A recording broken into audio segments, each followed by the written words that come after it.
Hi,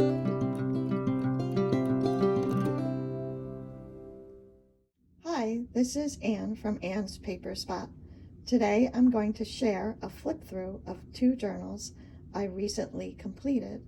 One will be used for a scrapbook and the other one will be used for arty fun. This one I'm going to use as a scrapbook, and I made it out of a fruit chews, those gummy chews that kids like. My husband likes them.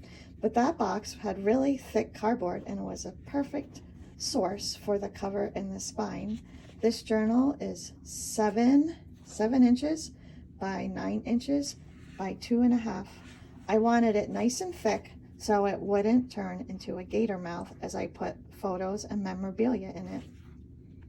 I will start this scrapbook starting from this Christmas. I have some other journals that I'm using as scrapbooks, but I'm a little bit behind, and I think it's more fun to work on them when the events just happened and your memories of the time you spent with your family or whatever activities you did is current. So here's the first one. The journal has a fabric cover. I kind of grunged up the fabric a little bit before I put it on. I used some Tim Holtz Distress ink to make these dark blue spots.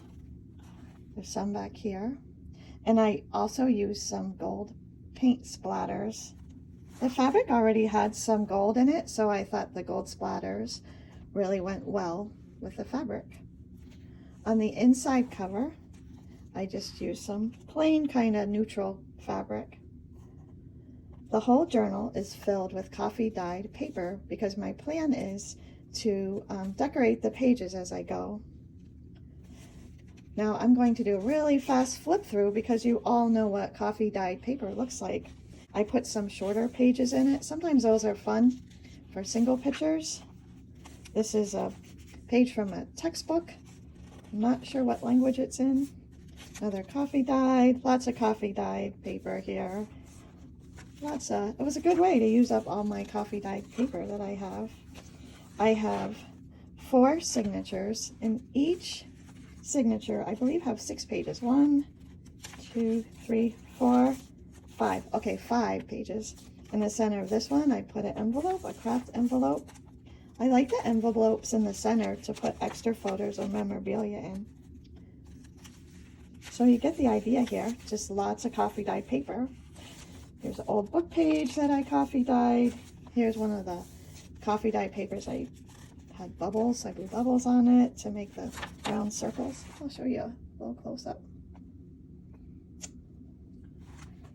So the whole thing is just made with coffee dyed paper because I plan on using scrapbook paper, memorabilia, tags, stickers, you name it. I'm going to decorate all the pages as I go according to the event. Here's another envelope.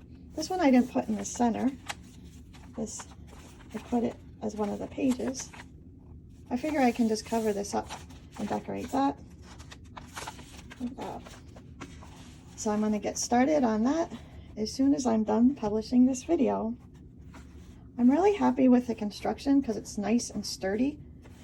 I probably will decorate the cover. I like to decorate the cover after I see what I've used in my journal. And I will probably put a closure. I will keep you up to date as this one is coming along. Here is my second journal. This one I want to use to put in quotes and tags and collage work and use ephemera that I find interesting that I don't really need in my other journal.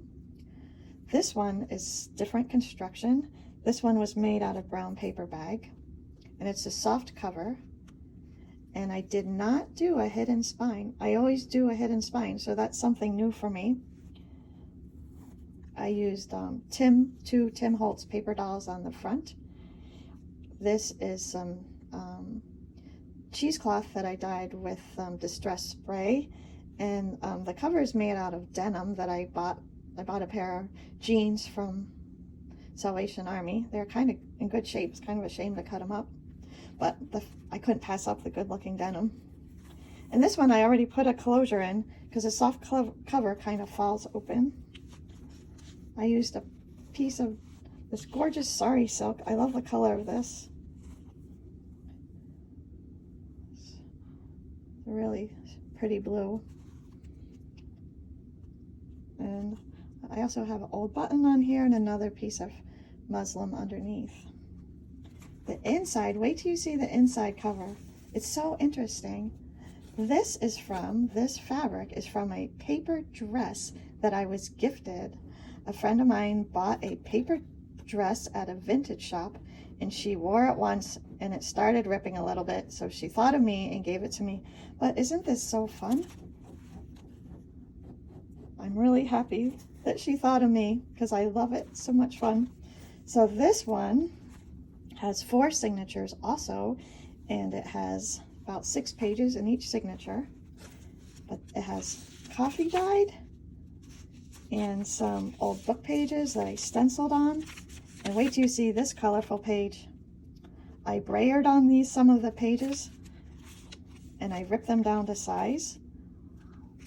This is old packing paper that I had stenciled on. The inside of it is kind of a mess, but I figured I can cover it up with something, or maybe I'll just embrace whatever's in there.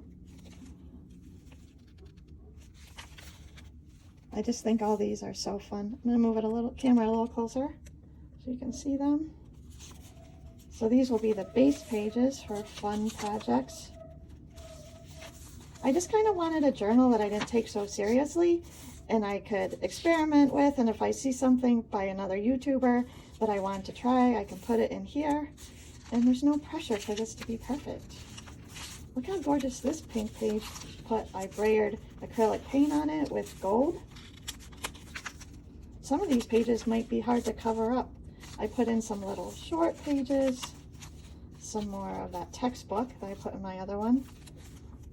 I did sew around 1 page for each.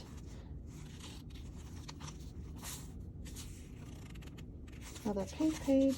Look at that gold, it's so pretty. It's gold acrylic paint. I just love this gold acrylic paint because it's so shiny, sparkly. So I put coffee dyed paper. This is a jelly plate page that I made. I did this a while ago and I didn't know what to use it for, so I thought it was perfect for in here. Coffee dyed blue. I tried to stick to the similar colors. So even though, just to make it a little bit cohesive. This is the same stencil that's on the cover. I really like this numbers stencil from Tim Holtz.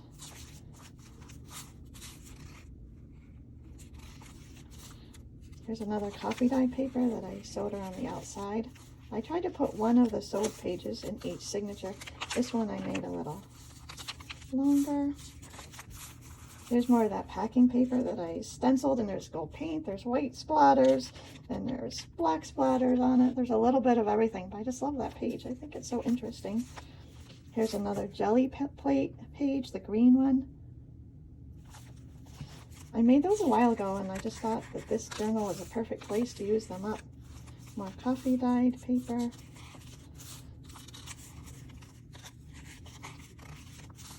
Here's the other side of that green jelly plate. It's so much fun to do the jelly plates. I made these out of using tree leaves and other objects I had around the house. Here's the back side of that stencil page. There we go. I just think this journal is going to be so much fun to work with.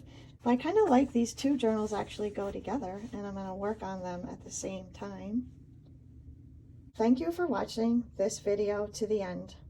If you've liked this video, please like it and subscribe to my channel. Thank you and have a great day. Goodbye.